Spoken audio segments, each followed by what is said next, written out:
You're listening to PetLifeRadio.com.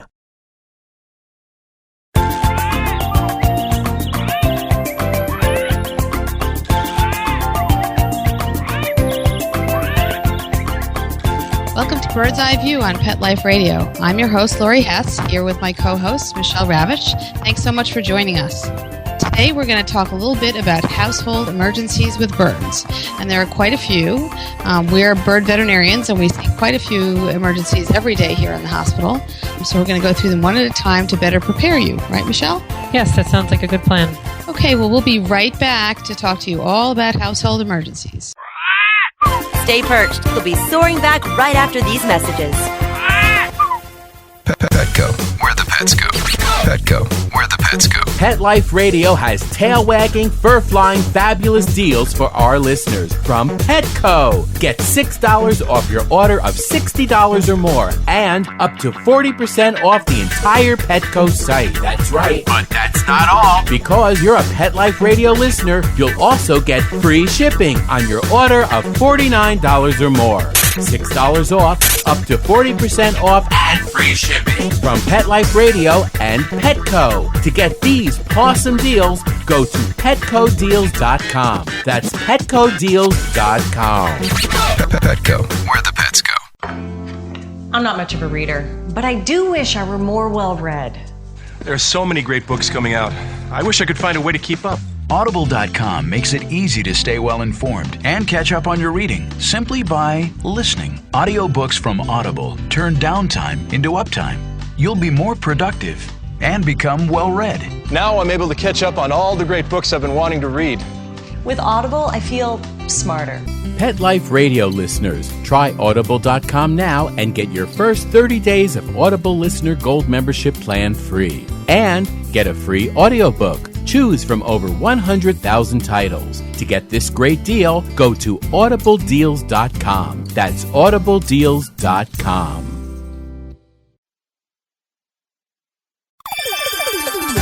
Let's Talk Pets on PetLifeRadio.com.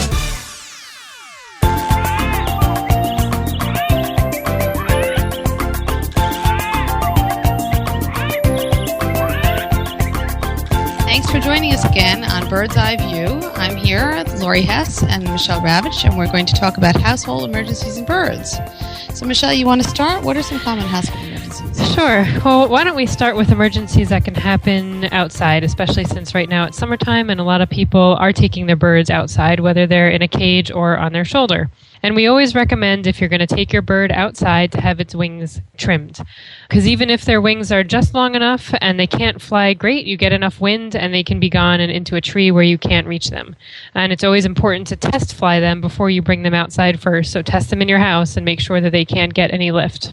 Really good point. Every summer we see birds fly out the window, fly out the door, and they fly away. All it takes is one gust of wind. So that's something we can really prepare for by just checking your bird inside the house. And maybe, from week to week, a bird's wings can grow just even a few millimeters, and it can make all the difference between escaping and not escaping.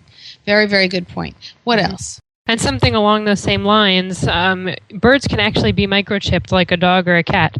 And so if you travel a lot with your bird, or if you are concerned that they might be able to fly away, a microchip is a very important, procedure. It's a method of identification, Yeah. Sure. Yeah. And that can help you find your bird if it gets lost. The microchips have universal scanners, and pretty much any shelter or animal hospital would be able to identify them.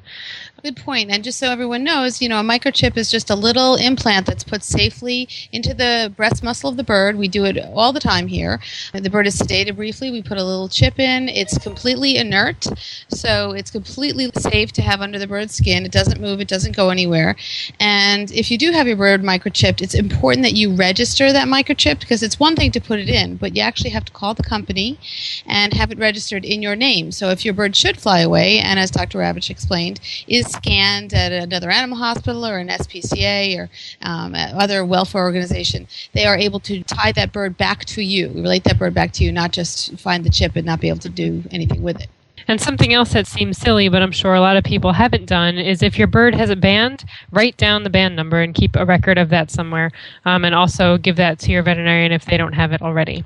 And that's a good point. We do that on every exam. We actually keep records here, so if someone isn't sure and they forget to do that, we can find the bird that way. And we also will look at birds that come in. If they're stray and they come in here, we'll see if we have them in our system. Good point. And along the same lines of flying away, we also see a lot of birds that are attacked by other animals outside. And that can be if they're loose outside or even in their cage. We see some birds that get attacked by raccoons reaching through the cage bars or knocking the cage over. And that can cause some severe trauma. So it's always important to be outside with them, monitoring them. Even if you think they're sitting on your porch in the safe cage, very important. And it's not just wild animals. I mean, of course, dogs and cats are predatory species. Birds are often prey, unless, of course, you're a hawk. And for the types of birds that we see, they can be just in the house, even in their cage, and they really shouldn't be within the reach of dogs and cats. I mean, you have to have birds up high, and certainly you don't want to have them out, unsupervised in your home. Okay, so should we move on to some things indoors to consider? Absolutely. And we had mentioned before the important reasons for trimming your bird's wings when you're taking them outside, but there are also some important reasons inside. A lot of people don't realize how dangerous their house can be, but things like ceiling fans, windows, birds don't always know that there's glass there. They can easily fly into a window, fly into a moving ceiling fan. If they're out and they're not being supervised, they will frequently chew on electrical cords or paint or other objects. And similar to animals attacking them outside, indoor pets, even really well-meaning ones, can cause trauma even just by attempting to play with them.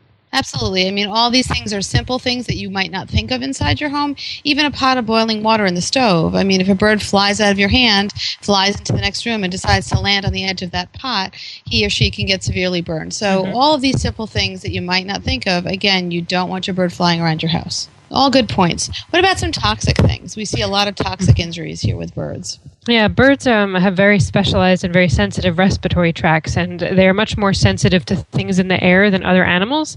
And this is actually why canaries were used in the mines as kind of a warning system for toxins and essentially bad air. They're one of the first animals to pass out or die if the air in the mines was poor. And similarly, in our house, things like non-stick cooking pans, which are used very commonly, they release a dangerous substance if they're left on the stove to burn, and that they can kill an entire household of birds within seconds. That's a really good point. And it's not just the pans. There are toaster ovens. There are actually regular stoves that are sold that actually have Teflon inside of them. Many of the self-cleaning ovens, you don't want to turn those on and walk away, because when they heat up, those microscopic vapors come off. And unfortunately, I have had patients, whole families of patients, pass away when someone bought a new stove and didn't really know there was, that kind of Teflon inside the stove. So you have to really check with the manufacturers before you purchase one of these items and put them in your home if you have birds. Yeah, that's very devastating. Usually by the time you realize something's going on, it's unfortunately too late. Some of the other things we see frequently is lead and other heavy metal toxins. Birds can get this from chewing on paint on the walls, from chewing on jewelry, from chewing on toys. Another reason to very closely supervise your bird when they're out of their cage. Things that you might not even expect. Again, some Tiffany lamps. The soldering often has lead in it. I've even seen it in corks that have been in champagne bottles and other bottles that have metal coatings over the top. When they get damp, the metal can leach into the cork, and the birds can eat that cork and actually get toxic, or chew on that metal wrapper if there's any kind of lead or any toxic stuff in there. So these are all things you just need to keep away from your bird. Yeah, very important. Some other emergencies that can happen, not necessarily relating to the bird getting into anything, but female birds can have emergencies trying to lay an egg. The egg can get stuck. We see this quite frequently. We get a lot of calls from female birds that can't pass an egg. And sometimes they just need supportive care, but some of the signs to recognize are if they're straining and if they have a wide-based stance, if you know they're female and they've laid eggs in the past, or if you see abnormal tissue protruding from their vent or the outflow tract for their intestines and their reproductive system. Very, very important point. I mean, sometimes birds are confused. I mean, an owner may look at a bird that seems puffed up and straining and think that there's another problem going on. But if you know you have a female, and it's very important to know the sex of your bird specifically for this reason, that is a very common situation you need to address. What other things? Oh, leg band injuries. There's a good one. We do definitely recommend trying to leave that leg band on, but if you see that it's getting tight around your bird's legs, if it's sharp, if they're obsessed with it and they're pulling on it all the time, that's something to address with your veterinarian, to have him or her take it off. Ideally, as we mentioned before, we do want to leave it on because it is a source of identification, but we don't want it to cause a constriction of a foot or a toe or get caught, on the bar of the cage and have the bird get pinned there. So that's something to pay very careful attention to. What else? And sometimes we will actually also see toe constrictions from little bits of fabric or hair, especially from some of those fuzzy huts that have a lot of individual fibers that can get wrapped around the toe, and they can actually lose their toe from that. And it's not a big deal. They can do fine if they lose a toe, but that is a source of infection if the toe is sitting there and blood supply is cut off to it. So also very important to keep an eye on what toys and objects you have in the cage and make sure it's nothing they can get stuck in. Good point. I think there are a couple of other common aerosol type injuries that we'll see in the house. As you mentioned before, certainly anything that's coming off a heated pan, but it could just be smoke from a fire, like if you burn something in your kitchen, any kinds of cleaners, aerosolized cleaners. I know a lot of people have birds in their homes, and they may have cleaning people come through who are not familiar with birds and spray aerosolized cleaners around the cage. These are all things that can be potentially very, very toxic to birds. And you really, really need to be prepared. You need to have a plan, I think, to get your animals out of the house. I mean, I just experienced this past weekend. I had an old boiler that broke down, and I woke up on Sunday morning and found that my house was filled with this sort of sulfuric type smell. And fortunately, I have 4 birds at home, and I had an emergency plan. So everybody in the house grabbed a bird and took the bird in its carrier outside to get fresh air. And I do have canaries in my house, so I was quite worried based on what Dr. Ravitch was mentioning with canaries in the coal mine. But you really need to have an emergency plan, whether it's a fire or toxic gas or whatever, to get your animal out of that house. But I do think that aerosolized toxins are something there's so many of them in our homes that we don't realize. Even just hairspray, you don't want to get that near a bird because they are very, very sensitive. Their respiratory tracts are very sensitive, and it can be a big problem. What else? Should we go through some treatments and, as far as emergency plans go, other things owners can do at home if any of these situations arise? I think that's a great idea. I think that we should take a little break, and we will be right back to Bird's Eye View with me, Dr. Laurie Hess, and my co-host, Dr. Michelle Ravitch, and we will be addressing first aid when it comes to household emergencies. So we'll come right back. Stay perched. We'll be soaring back right after these messages. Introducing the new Bret Michaels Pets Rock collection exclusively at PetSmart. I created it for the pets that rock your world. Shop the Bret Michaels Pets Rock collection and celebrate PetSmart's 25th anniversary with up to 25% off thousands of items on the PetSmart site. Plus free shipping on orders of $49 or more. Go to PetSmartDeal.com. That's PetSmartDeal.com. PetSmartDeal.com. Love your pets but wish their medications were a lot less expensive? They are at 1-800-PET-MEDS. You'll not only save on flea and heartworm medications, but on prescriptions for arthritis, incontinence, thyroid, and more. And you get fast service, free shipping, and a 100% satisfaction guarantee. Plus, our licensed pharmacists ensure accuracy, monitor drug interaction, and more. See why over 5 million people have trusted their pet's health to 1-800-PET-MEDS, America's largest pet pharmacy. Call now or order online. Go to 1-800-PetMeds.com/BEST, BEST, to get 10% off any order and free shipping on orders of $39 or more at PetMeds.com. Dyson. The new Dyson Animal Vacs are powerful bagless upright vacuums for homes with pets. Air muscle and radio root cyclone technology generates the strongest suction power to powerfully remove dust, dirt, and pet hair from the home or car. To order your Dyson Animal Vac, go to DysonDeals.com. DysonDeals.com to order your Dyson Animal Vac today. Dyson. Music to your ears. Thinking about buying a monkey? How about a ferret or a skunk? Then check out the show that will answer the burning questions: where do you get them? What do you feed them? How do you take care of them? And most of all, what were you thinking? With exotic pet expert and author Bob Tart, every week on demand from PetLifeRadio.com.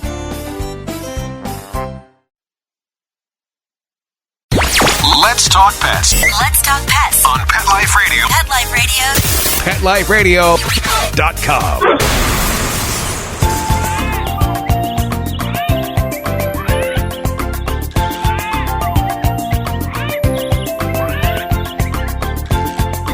Hi there. Welcome back to Bird's Eye View. I'm Laurie Hetz here with my co-host Dr. Michelle Rabish, and we are both bird veterinarians, and today we're discussing household emergencies.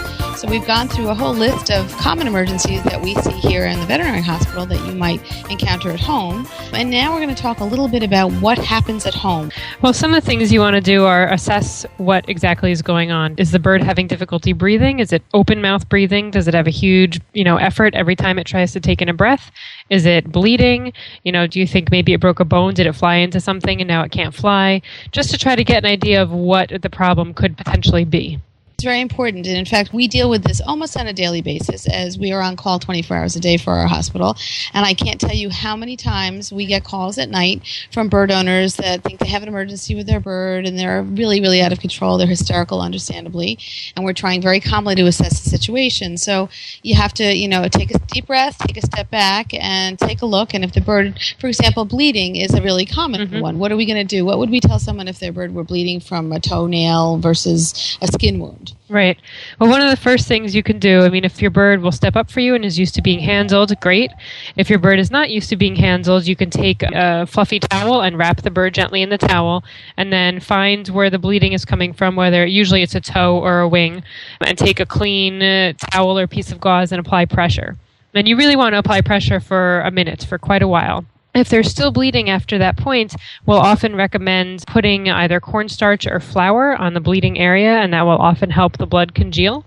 And then just leaving, especially if it's a foot, keeping pressure off of it, not letting them stand on it right away, just to allow the clotting to continue. Absolutely.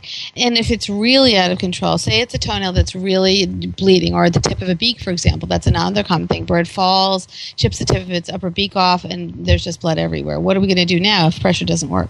Well, one thing we can try, but if cornstarch doesn't work and flour doesn't work, is soap. That's a nice thing. Almost everybody has a bar of soap at home, and you can just kind of wedge that toenail or the tip of that beak into a bar of soap, and it's completely non-toxic. It may taste a little funny, but it certainly can pack the little hole and temporarily stop bleeding. The other thing you can do if you don't have soap is if you have a candle, you can warm up some wax and just take a little drop of wax and ball it around, mold it around your fingers, and just apply it as a patch over the bleeding toenail or the bleeding beak. That works great if it is a toenail or a beak. Sometimes you can have skin wounds. You can even do that with feathers, obviously, blood feathers. A new feather that breaks when there's still blood within the feather shaft itself. That's a blood feather. A lot of people, we will tell people that at the hospital, if there's a bleeding feather, we will actually pull that feather out to stop the bleeding. But that's really, really, really hard to do at home. So we don't typically recommend people try that at home. It's painful. That feather is rooted in the bone. And unless you really have two people who are experienced, we don't generally recommend that at home. With skin wounds, sometimes those are a little tougher and you need to apply pressure to those areas. And certainly you can apply cornstarch and flour and things like that. Those are non-toxic. The one thing you don't want to do is take styptic and put it in a skin wound because it's very caustic, it's very irritating. And even if you apply styptic to a toenail, typically if we do that here, we will let it sit for a couple of minutes, or the tip of a beak. And if it's on a beak, we don't want the bird to ingest that material because, again, it's toxic stuff itself when it's ingested in large amounts. So if we apply it to the tip of a beak, a bleeding beak, and it stops bleeding, then in a few minutes we may just take a little bit of water and shoot it, with a little syringe or even just a little bottle, squish water over the edge of the tip of the beak so that some of that caustic material comes off. You don't want to scrub it off, obviously, because that would dislodge the clot. What else? Keeping a bird warm and quiet is also very important. Just supplemental heat. A lot of times if birds are sick and they're stressed, they can't thermoregulate and they can't regulate their body temperature appropriately. So keeping them nice and warm somewhere, in the low 80s, and keeping them quiet. Not a lot of people running around screaming, very quiet, very calm. The minimal amount of stress that the bird, or that's going on around the bird. Very, very important. What if a bird is injured and can't get around his cage or can't get to the food, or say even has an injured beak and can't eat its normal food? You want to take a very good look at the environment and see what you can rearrange. You're essentially making a hospital cage for the bird. You want to think about lowering the perches and removing excess perches. Maybe there's just one really low perch. You want to think about the proximity of the perch to the food dishes. Maybe the bird is so weak that it can't get up on any perch, and you just want to put a towel on the ground with food on the ground right in front of the bird, on the bottom of the cage, so he doesn't have to climb at all to get to food or water. You also want to take a look at the food that the bird is eating, and if it has a broken beak or if it's just not feeling sick, tempt it with different soft foods. You can use soft breads or even like scrambled egg whites or anything that's really soft that you can try to tempt them to eat. Absolutely. Remember, birds have a very, very fast metabolism, and they get dehydrated and they get weak quickly, so they do need to eat frequently. So we will, in real dire emergencies, have people pick up hand-feeding formula, like for baby birds, and even syringe feed small amounts if they're far away and they can't get in. I think one good point that you had about putting a towel on the bottom of the cage and rearranging the perches, there are some birds that, regardless of what you do, no matter how low you put that perch, they insist upon climbing all the way back up to their normal perch. So in those cases, we will actually pile towels up from the bottom all the way to below that perch so that they can still sit on their perch and maybe get, be in their familiar spot. But if they should fall, then there's a towel just beneath the perch so that they're not injured. Very good idea. And something else you can do too is if you have a small carry cage, you can put the bird in the carry cage. It's small, hopefully the bird is used to it. And that way you can also transport them easily without having to move them between multiple cages. That's a good point, too. I think, a lot of people make that carrying cage so rare that the bird never sees it. And as soon as it's taken out, the bird immediately thinks, oh, no, I'm going to the vet, and they have a horrible reaction. It's a really good idea to prepare your bird for travel and to get used to it and to have that carrying cage out and feed him treats in there and maybe even take him in the car every once in a while around the block in that cage just so he's not afraid of it. And even toweling your bird, it's a really important skill. We talk about that in the hospital all the time. In fact, our website, which is www.avianexoticsvet.com, has a wonderful video on there on toweling your bird.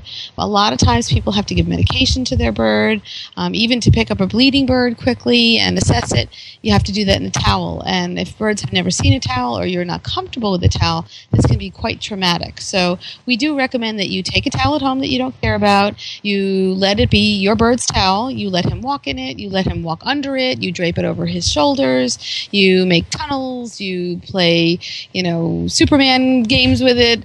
Don't necessarily wash it unless it gets really soiled. Let it smell like your bird, and that way he's comfortable with it. And if you have to medicate him or, bring him in the car to the vet even, you can do that right away and you don't spend hours chasing him around and stressing him out. Very good idea. So if you do get to that situation where your bird needs immediate attention and you have your bird in the travel cage ready to go, what are some of the things that we do right away when a bird arrives here in an emergency? Well, the very first thing we'll do is before we even touch the bird, we just look at him in the carrier, and we look at his breathing. Is his mouth open or closed? How rapidly is his chest rising and falling? Is he fluffed up or is he sleek? Sometimes when birds are fluffed up, it can be an indication that they're trying to trap warm air between their bodies and their feathers to stay warm because they're not feeling well. Certainly if their mouths are open, they're having trouble breathing, or if they're breathing rapidly, they're stressed, they're either painful, or maybe they're truly having problems breathing. Those are birds that we can only handle for short periods of time. So we have to, really assess them quickly and put them down because too much stress, can kill a bird. So that's the first thing I think we look at. What else do we look at? We definitely look at what their stool looks like. Do they have any stool? Does it look normal? Is it an indication of what they've been eating recently? Does it look like they've been bleeding into their intestines? A very good evaluation of their stool. We also look at their cage, actually. If an owner is bringing a bird in its regular cage, which we don't recommend unless it's a true emergency. Usually a regular cage is too big for the car ride and it can be dangerous because they can fall off their perch if they lose their balance. But if they do come in their regular cage, we assess the cage and we look to see are the perches appropriate? Is there anything the bird could have injured himself on? Is there anything the bird could have ingested? What kind of diet is he on? Because even if the bird has an injury for some other reason, knowing whether or not he's on a nutritious diet is important as far as healing goes.